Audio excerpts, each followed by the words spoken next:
আসলে এই পৃথিবীতে কেন বেঁচে আছি ওইটা বুঝতে পারি না। দালাল দেশ থেকে বলে নিয়ে এসেছিল সৌদি আরবে ৭০-৭৫ হাজার টাকা বেতন দিবে মাসে। আসলে এখানে আসার পর দালাল আমাকে রাস্তায় ছেড়ে দেয়, দালাল আমাকে কোনো কাজ দেয় না। পরে আমি অনেক কষ্টের পর একটা কাজ পাই, মাসে এই ৩০-৩৫ হাজার টাকা বেতন একটা কাজ পাই। কাজ পাওয়ার পর আমি কাজ করি, আর আমার দেশে আমার মা বাবা মনে করে যে আমি এখানে লাখ লাখ টাকা কামাই, লাখ লাখ টাকা কামাইতেছি, আমি তাদেরকে টাকা দিতেছি না।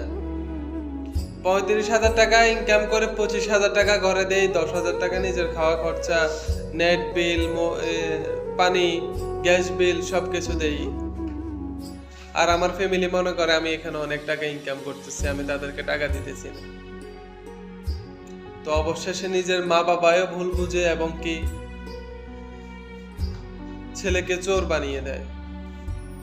আসলে আমার নিজের কষ্টে ইনকাম করা টাকা আমি চোর হয়ে গেলাম অবশেষে। এটাই বাস্তবতা। আসলে কষ্টটা এই জায়গায় যে নিজের মা বাবাও বুঝলো না, তো আর কাকে বোঝাবো। পৃথিবীতে জানতাম মা বাবার চাইতে আপন কেউ হয় না, অবশেষে মা বাবাই অবহেলা করতেছে, ভাবতেছে আমি তাদেরকে টাকা দিতেছি না। আসলে এটাই বাস্তবতা, আমি মনে করি এটাই বাস্তবতা।